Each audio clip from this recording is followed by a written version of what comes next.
So, Humsha, thank you so much for making time to share your insights into the future of leadership. Thank you. It's lovely to be here, and I appreciate the invite. Thank you, Nick. Thank you, Humsha. It's great to have you on the show. And before we walk into the future, can you please tell us a little bit about your backgrounds? Where did you grow up? I grew up in a little town on the south coast of KZN called Port Shepstone. It's a little seaside town. So yeah, it's most of my childhood was spent there, and then some, and the rest of my teenage years in Durban, and then my adulthood in Cape Town. So All right. kind of spent my life across the coastal lines generally. And tell us, what was your dream career when you grew up? So, Nick, I was one of those confused kids, not really knowing where I fit in and what I wanted to do.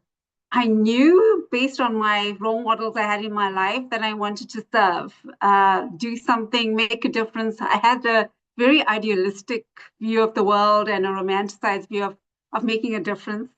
My parents wanted me to be a teacher and following their footsteps, and it didn't excite me at all because I used to have to mark all their books and their work after school, and it didn't excite me.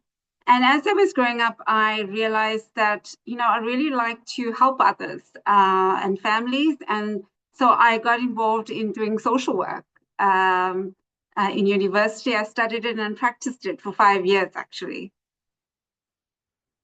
And Humsha, who inspired you in your early days? So I can honestly say it's my grandmothers, and starting with my great great grandmother, who I had the privilege to meet when she was still about 101, 102 years old, and she passed away at that time. But I had the privilege of meeting her. And in the 1920s, their family actually came from India. And as she grew up, she started to actually work as a bag nurse, and a bag nurse in those days is the midwife today. And she'd walk the streets at night. She would help mothers birth their children, and she was so fearless and so empowered at a time when women had so little opportunities and were so restricted. So she kind of inspired me by her story. Just walking on the roads with her little doctor's bag and helping others and bringing children into the world. So for me, that was inspiration. And then my two grandmothers, they were not the warm and fuzzy type of grandmothers, but my one grandmother, my maternal grandmother, actually could not complete her schooling, and she completed grade 7. And she was very, very distressed about it. But over time, she took on a more leadership role in the community, leading women's forums and groups and cultural events, writing, an unpublished author, a poet, a songwriter. And it showed that even though she didn't have the opportunities, she taught herself, educated herself, and really became a pillar of the community. And similar with my paternal grandmother, who also was, I think, the actual leader behind our family businesses, and also a pillar of our community. So women who also did not have a lot of opportunities, and there were so many restrictions in their life, but they found a way of finding leadership in their communities. Thank you. Thank you, Humsha, for sharing. Now, today you're the Group CHRO at Mediclinic, one of South Africa's biggest employers. I believe you started your career at Old Mutual. You worked for some of the biggest brands in the country, the likes of Woolworth and Absa. Can you tell us, looking back over your career, were there any turning points? Definitely, Nick. It happened in my early career. I was at Woolworths at that time, and I thought, a really strong HR business partner and a generalist. I really worked hard. I had a strong work ethic, and then I was given the opportunity of leading a team, and I was excited about it, and I thought, yes, I know how to do this. And I found navigating that experience quite difficult for me. Finding a balance between being kind and compassionate, but holding people accountable, navigating the team dynamics. And it was only when I started a program at the UCT GSB on at the Center for Coaching that I started to do some self introspection around how I actually come across. What are my behaviors and motivations, intentions, expectations, and how does that create a negative and positive experience on my team? And it took me years to refine this, but that was the starting point, I think, for me in understanding that leadership is different from when you're a generalist or a specialist. And so it's a huge responsibility. So that really gave me some insights into leadership at that point. And tell us, Humsha, what is driving you today? What is motivating you? What is energizing you every day? I think I spend more time now, Nick, doing more mentorship and supporting others, helping others, growing others. That's motivating me more. I've had over 37 years working and 32 of it being in HR, and all levels of having worked in HR. Spent over 20 years now in HR executive roles.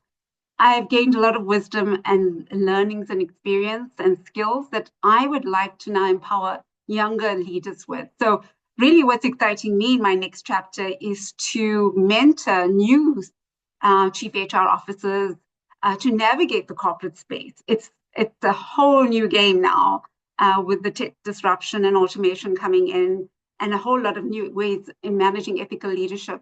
And then how do I support leaders in helping us to really build courage and resilience in driving transformation and change in our businesses and building sustainable businesses into the future? That for me is really what's getting me excited about my next chapter in my career. Thank you. Now, as you say, it's a whole new world, especially in business. You're at the coalface of business transformation. So what does the future of leadership mean to you? You know, I think I alluded to it earlier on around that the world is changing constantly. You know, you can call it VUCA, BANI, whatever you want to call it. But there is so much happening. It's ever evolving, ever changing.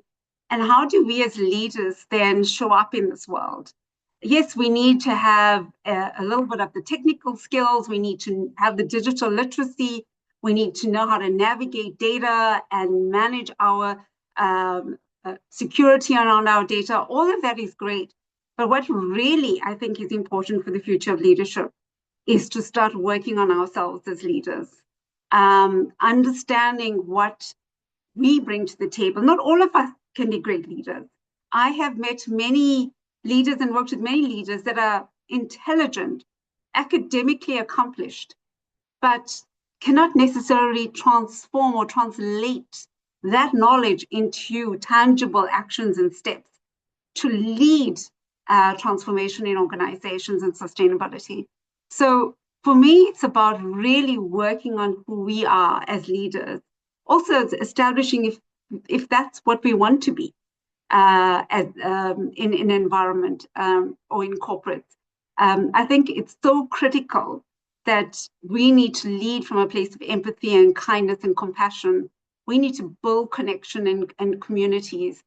That's going to become even bigger as we integrate technology and we work with a more diverse workforce coming into the environments going forward.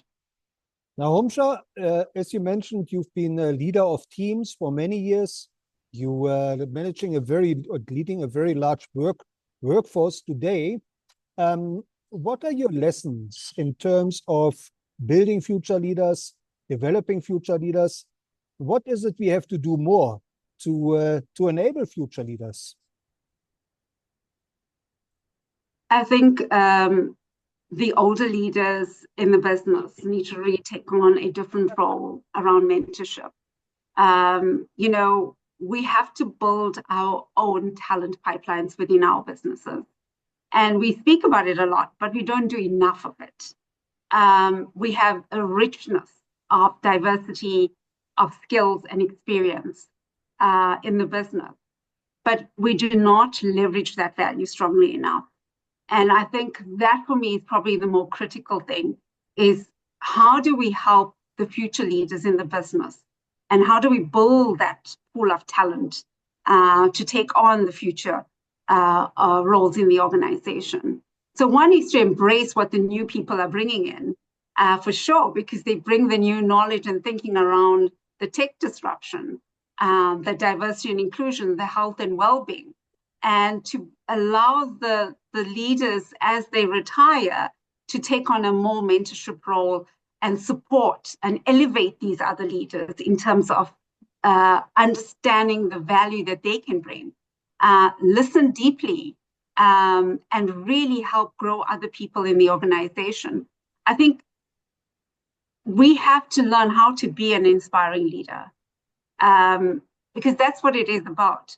People rally around leaders that are actually big picture thinkers, values-driven thinkers, that give direction, clarity, that are courageous and resilient in times of crisis, that can protect their teams and take care of them in those times as well, but are also authentic and passionate at the same time. So it's so important that we can embody all that and teach and mentor that in the future leaders. Now, Humsha, you mentioned that these are challenging times as the world is stumbling from one crisis to the next. And AI is probably one of the biggest challenges. Bill Gates was saying last week that AI is set to replace most existing jobs. So what is your take on AI and the changes AI is bringing to the workplace? And what is your message for future leaders? How should they tackle and get prepared for tackling these challenges of the future? Thanks, Nick.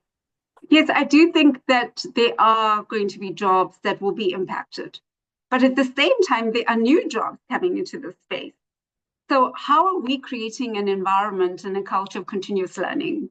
How are we getting ahead of this tech disruption and building those skills that we need for the future, whilst AI takes away a lot of the back-end administrative type functions and repetitive type functions where we can focus more on customer-focused, relationship-based, stakeholder management type roles in the business. So it's really about, can we stop having the conversations and start doing it? Can we put the budget behind this and have the ExCo conversations around that, which we are doing currently in our ExCo teams? So yes, these rapid advancements are coming, and it's already here, to be quite honest.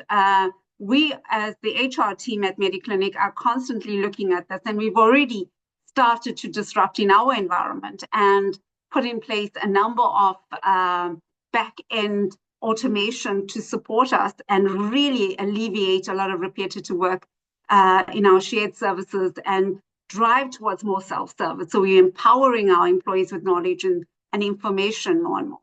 So it's really about how are we leading from that space and embracing it as leaders, first of all, and creating a sense of calm around this, and then creating an environment that says this is what we can create in terms of an opportunities for growth and learning in our business, in other areas that we are no longer needing to actually work on, and where automation takes over, but what can we be doing differently and empowering ourselves with knowledge and skills. Now, if you were to design a curriculum for future leaders, what are maybe one or two key skills that you would want to factor in and maybe teach? Yeah, I think, again, I think it's a combination of skills that you would need to know, because I think leaders have a need to have great technical skill, because they need to be able to lead from a place of direction and clarity and understanding. But they also need to lead from a place of empathy and care and compassion and kindness. And that's something we do struggle on as leaders as well. So we need to be able to have strong emotional intelligence and social intelligence as we move forward, and not just the technical skill. We need to understand much more about the world. We need to understand about globalization, geopolitics, how it impacts us in our country, and when we work across other countries, how there's so much happening in the world right now around how we manage trade in the world today. How does that impact us from a geopolitical point of view? As different businesses, how do we tackle change and transformation? I think change and transformation is probably the most critical piece. As we transform our businesses consistently, it's because we're ever changing, and tech is going to drive that even faster now. How are we building our skills around embracing change, building courage and resilience around that, and embracing diversity? And I know there's many a debate in the world around diversity and representation, especially coming out from the US, but how are we actually fostering an inclusive environment, valuing diversity, dealing with systemic biases? Those are the things that matter. And then also, how good are we on data? How good are we on not just pulling data, but intelligently managing data to make informed decisions, and then managing that from a cybersecurity point of view, data privacy point of view. So all of that. And then lastly, the customer. How do we get ahead of the customer expectation? Not asking what the customer needs, because we need to get ahead of that, because customers sometimes are not thinking about that. And how do we create personalization around that? So a lot of that kind of thing around fostering brand loyalty and employee loyalty, those become critical issues in debates and discussions. Now, as a mentor to many, many future leaders, can you maybe share a success story or two where you mentored an upcoming leader and that person took your advice to heart? Yeah, I've had many great experiences around mentorship, but I think the one story that speaks to me the most was this really wonderful young gentleman that worked in my team when I came in to do a transformational project in Durban. He was a specialist in HR. He lived in this very narrow kind of world, very insular thinking at the time. He was exceptionally smart and intelligent. He was, however, not very self-confident, didn't relate well to other people. In fact, most of the team members didn't find him to be a great collaborator either. But I saw some potential in him.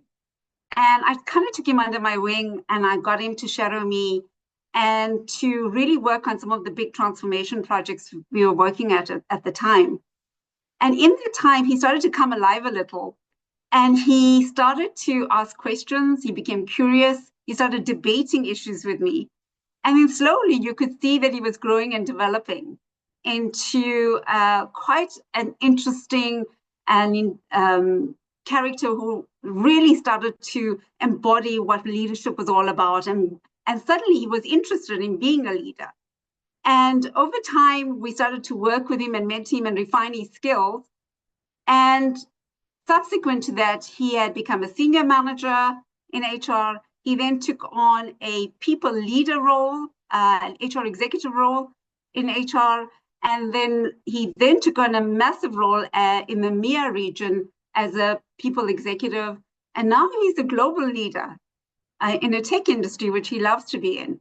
So for me, I think the lesson there is really look at talent and really find the opportunities of growing people. There are so many great people amongst us. They may not come across as potential talent upfront, but look for them and really work with them, and you'll see the value that you create. Now, looking back over your own career, your own leadership career, are there any role models of leadership who you have encountered and maybe worked with, who you would recommend future leaders should learn from?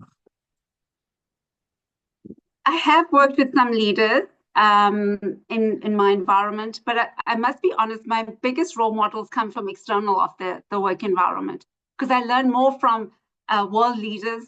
I learn from leaders that are activists. So for me, Jacinda Ardern, Angela Merkel, Barack Obama are people that I've seen manage through courage and resilience around major global crises in their countries, economic challenges. I look at Malala Yousafzai, I look at Wangari Maathai, and Greta Thunberg, all environmentalists, climate change activists, educational rights activists. Their ability to support social justice have really inspired me. And that's really what I look to in the world. And I've had leaders as well, CEOs that I worked with, like Albert Vogt, that really inspired me to think differently about leadership. And the leaders that really inspired me were leaders that worked in diverse markets as CEOs, funny enough, that could embrace diversity and had a broader breadth around leadership in business. And that, for me, was the biggest learning that I took. And that's where Albert played a really big role in teaching me around how to lead from a different space. Now, Humsha, how can our listeners connect with you and where should they follow you? So Nick, I do collaborate on some articles. You'll see that come up sometimes on LinkedIn, with CHRO magazine, and other publications. I am a regular speaker at different conferences. I'm coming up at the World HR Summit shortly in Lisbon, the CHRO EMEA conference in September. And I'm always speaking at conferences in South Africa at the Tech and Innovation Fest in Johannesburg in June. So you'll find me in quite a different platforms, different spaces. I'm even speaking on AfriCorp online at the WOW radio show with Adele Smith on the 17th of April. So yeah, you will find me. But look out for where the adverts show that I will be speaking. Thank you. And last but not least, what is your advice for the millions of learners out there who are looking to finish school this year, to start a career? What are maybe one or two success principles that they should keep in mind? I think the most important thing for me, Nick, is to be strongly, authentically you. Know your purpose, know what you're passionate about, because that will shine through and inspire others. And more so, you will gain success and happiness through that. And I think that's so critical when you're thinking of becoming, know what you want to be and where you want and what you want to create in this world, where you want to make a difference, how do you want to add value, and know that if you want to be a leader, you have a huge responsibility to grow, mentor, and develop other people along the way. So that's my 2 cents worth on how I think you could learn from being a great leader in the future. Thank you. Thank you so much, Humsha, for sharing your insights and your wisdom into the future of leadership and for inspiring so many future leaders. Thank you. Appreciate it. And thank you for the time. I really appreciate the opportunity and the platform to speak.